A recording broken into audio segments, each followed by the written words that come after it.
बच्चों, आज हम आपकी अपनी हिंदी पाठ्य पुस्तक ए.बी. सरस्वती वंदन कक्षा 3 के तीसरे पाठ का अध्ययन करने जा रहे हैं, जिसका शीर्षक है एकता में बल। प्यारे बच्चों, ये जो कहानी हम पढ़ने जा रहे हैं, इस कहानी को पढ़ाने का उद्देश्य है कि आप सभी को एकता के महत्व से परिचित कराना, कि एकता में कितनी शक्ति होती है, उस एकता की शक्ति से आपको रूबरू कराना। साथ ही संगठित समाज और राष्ट्र ही विकास की सीढ़ी पर चढ़कर खुशहाल रह सकता है। इस कहानी के माध्यम से ये भी आपको सीखने को मिलेगा कि कैसे एक समाज संगठित रह सकता है और कैसे राष्ट्र विकास की सीढ़ी पर चढ़कर एक खुशहाल राष्ट्र बन सकता है। तो उसके लिए आवश्यक है कि समाज के सभी लोगों में एकता का भाव होना। तो ये कहानी एक छोटी सी कहानी है, जिसमें आपको पता लगेगा कि एकता में वास्तव में कितनी शक्ति होती है। तो चलो बच्चों, इस कहानी को हम शुरू करते हैं। दीनदयाल एक परिश्रमी किसान था। परिश्रमी का मतलब होता है मेहनती। वह एक गांव में रहता था। उसके 4 पुत्र थे। वे बड़े आलसी थे। वे प्रातः देर से उठते थे, कभी खेलते तो कभी नीम की ठंडी छाया में सो जाते। ये चारों परस्पर झगड़ा किया करते थे। छोटी सी बात पर भी आपस में तू तू मैं करने लगते थे और गुत्थम गुत्थी कर लेते थे। गुत्थम गुत्थी का मतलब होता है एक दूसरे को मारना पीटना, ठीक है ना, बहुत बुरी तरह से लड़ना। इसको हम गुत्थम गुत्थी बोलते हैं। दीनदयाल इन चारों से बहुत दुखी था। बहुत समझाने पर भी वह उनको अपने खेत में काम पर नहीं लगा सका। कभी खेत में ले भी जाता तो वे वहां से बहाना बनाकर भाग जाते। दीनदयाल काफी बूढ़ा हो चुका था। एक दिन वह बहुत बीमार हो गया।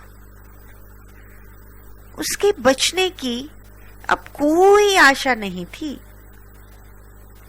उसने मरने से पहले अपने चारों पुत्रों को समझाने के विचार से पास बुलाया। चारों पुत्र बीमार दीनदयाल के समीप आ गए। दीनदयाल उनके सिर पर हाथ फेर कर कहने लगा, बच्चों, तुमने कभी कोई काम नहीं किया और न करना चाहा। मैंने तुम्हें बहुत समझाया, परंतु तुमने मेरी एक नहीं सुनी।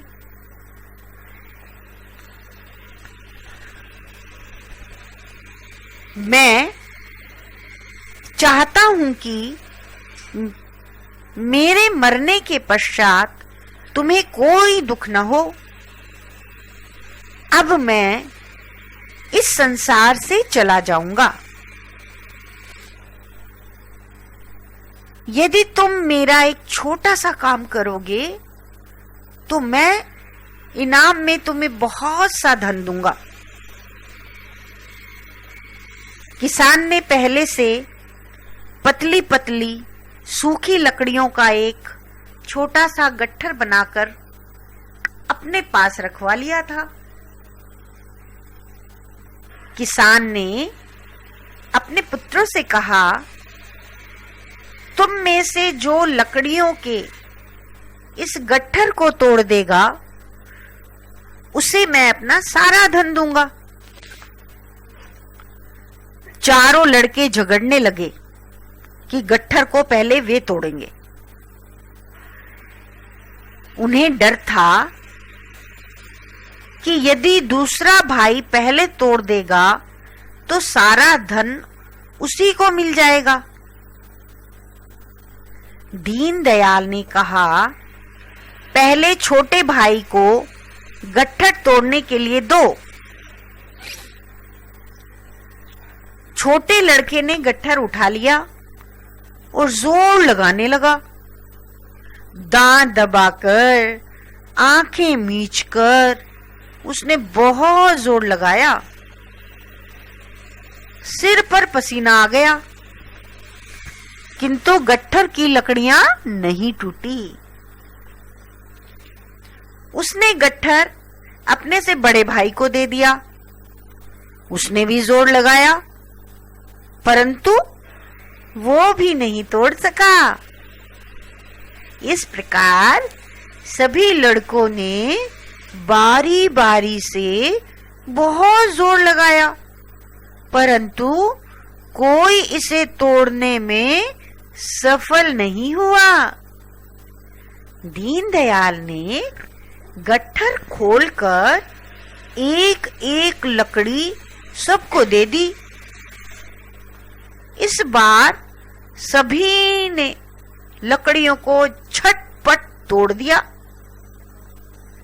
अब दीनदयाल बोला, देखो बच्चों, ये लकड़ियां जब तक एक साथ थीं, तुम में से कोई इन्हें तोड़ नहीं सका, और जब ये अलग अलग हो गईं, तो तुमने सरलता से सबको तोड़ डाला। सरलता का मतलब होता है आसानी से। तो क्या कहा किसान ने उनको कि जब ये लकड़ियां अलग अलग हो गई तो तुमने बड़ी आसानी से इनको तोड़ डाला। इसी प्रकार यदि तुम लोग आपस में झगड़ते रहोगे, आलस्य करोगे और अलग अलग रहोगे, तो दूसरे लोग तुम लोगों को तंग करेंगे और दबा लेंगे।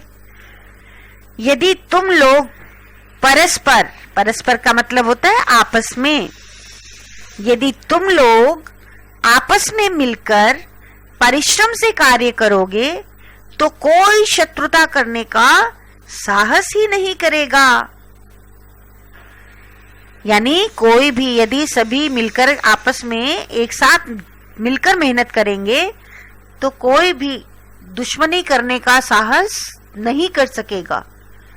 जिस धन को मैं तुम्हें देना चाहता हूं उसे मैंने एक खेत में दबाकर रखा है। मेरे मरने के बाद तुम उसे खोदकर निकाल लेना। ये कहकर दीनदयाल सदा के लिए सो गया। पिता का दाह संस्कार करने के बाद चारों पुत्र खेत में दबा धन निकालने के लिए चल पड़े। चारों ने सारे खेत को खोद डाला। उन्हें कहीं भी कोई धन नहीं मिला। बेचारे थक कर बैठ गए। तभी गांव का एक बूढ़ा आदमी उधर से गुजरा। उसने लड़कों से उनकी उदासी का कारण पूछा। चारों ने सारी बात बता दी। बूढ़ा बोला, धन नहीं मिल रहा है तो न सही, इस खेत में अब बीज बो दो। लड़कों ने वैसा ही किया। इस बार जितना अनाज उनके खेत में पैदा हुआ उतना पहले कभी भी नहीं हुआ था। चारों भाइयों ने अपने खेत को एक अच्छा फार्म बना दिया। अब वे अपने पिता द्वारा कही गई बातों का अर्थ समझ गए कि एकता और परिश्रम ही सफलता की कुंजी हैं। अर्थात एकता और परिश्रम से ही सफलता को पाया जा सकता है। तो बच्चों, आपने इस कहानी में एकता के महत्व को समझा और साथ ही हमें इस कहानी से जो सीख मिली, वो क्या सीख मिली कि एकत्व भाव से शीघ्र सफलता मिलती है। एकत्व का मतलब होता है एकता। एकता के भाव से सफलता जल्दी मिलती है। आप एक काम अकेले व्यक्ति करता है और वही काम यदि मिलकर के करे तो वो काम सदैव सफल होता है। ठीक है बच्चों, चलिए आइए अब इस पाठ के शब्दार्थ कर लेते हैं। परिश्रमी मतलब मेहनती, लेबोरियस। गुत्थम गुत्थी, लड़ना झगड़ना, क्लैशिंग। संसार, विश्व, वर्ल्ड। सरलता, आसानी, इजीली। परस्पर, आपस में, ईच अदर। पुत्र, बेटा, सन। आशा, उम्मीद, होप। आइए बच्चों, अब इस पाठ के अभ्यास के कुछ प्रश्नों को हम करेंगे। तो मौखिक प्रश्नों में सोचिए और बताइए के अंतर्गत पहला प्रश्न है, दीनदयाल कैसा इंसान था? बताइए कैसा इंसान था? हाँ, परिश्रमी। दीनदयाल कैसा किसान था? परिश्रमी किसान था। अगला प्रश्न है, दीनदयाल के कितने पुत्र थे? तो दीनदयाल के 4 पुत्र थे, तो इसका उत्तर होगा 4। अगला प्रश्न, सबसे पहले किसको गट्ठर तोड़ने को दिया गया? किसको दिया गया? सबसे पहले छोटे बेटे को गट्ठर तोड़ने को दिया गया। नेक्स्ट क्वेश्चन, क्या होने पर लकड़ियां आसानी से टूट गईं? बताइए क्या होने पर लकड़ियां आसानी से टूट गईं? अलग अलग होने पर। तो इसका उत्तर होगा गट्ठर खोलकर अलग अलग करने पर लकड़ियां आसानी से टूट गईं। अगले प्रश्न में जो लिखित पाठ ज्ञान पर आधारित है, उसमें पहला प्रश्न है, किसने कहा? तो किसने कहा, इस प्रश्न की पहली पंक्ति में हम पढ़ेंगे कि पहली पंक्ति किसने कही। तो चलिए पंक्ति को पढ़ते हैं। पहले छोटे भाई को गट्ठर तोड़ने के लिए दो। किसने कहा था ये? दीनदयाल ने। तो इसका सही उत्तर होगा दीनदयाल ने। अगली पंक्ति है, धन नहीं मिल रहा तो ना सही, इस खेत में अब बीज बो दो। ये पंक्ति किसने बोली थी? बूढ़े व्यक्ति ने। तो इसका सही उत्तर क्या होगा? बूढ़े ने। नेक्स्ट क्वेश्चन, दिए गए शब्दों की मदद से खाली स्थान भरिए। तो बच्चों आइए भरते हैं खाली स्थानों को। शब्द आपको दिए ही गए हैं सामने, तो सामने से मंजूषा से शब्द लेकर के आइए इन खाली स्थान को हम भरते हैं।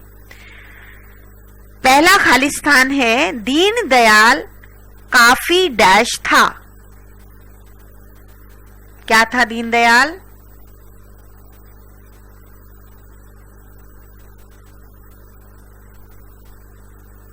काफी बूढ़ा था। तो यहां क्या आएगा? बूढ़ा। दीनदयाल के डैश पुत्र थे। कितने पुत्र थे दीनदयाल के? 4। तो यहां इस रिक्त स्थान में आपका जो शब्द आएगा वो आएगा 4। अगला वाक्य पढ़ते हैं। मेरे मरने के पश्चात तुम्हें कोई डैश न मिले। क्या इच्छा थी दीनदयाल की कि उसके मरने के पश्चात उनके पुत्रों को क्या नहीं मिलना चाहिए? दुख। तो यहां आएगा मेरे मरने के पश्चात तुम्हें कोई दुख न मिले। अगला वाक्य, उन्हें कहीं भी कोई डैश न मिला। क्या नहीं मिला उनको? धन। उन्हें कहीं भी कोई धन न मिला। लास्ट वाक्य है, अपने खेत को एक अच्छा डैश बना दिया। क्या बना दिया था? फार्म। बेटों ने मिलकर के उस खेत को एक फार्म का रूप दे दिया था। तो बच्चों, इस तरह से हमने इस पाठ के अभ्यास कार्य के 2 प्रश्नों को किया। आगे के सभी प्रश्न आप करने के प्रयास करेंगे और आशा है आप बड़े आसानी से इन प्रश्नों को हल कर सकेंगे, क्योंकि आपने कहानी को बड़े ही उत्तम ढंग से पढ़ा है। तो धन्यवाद बच्चों।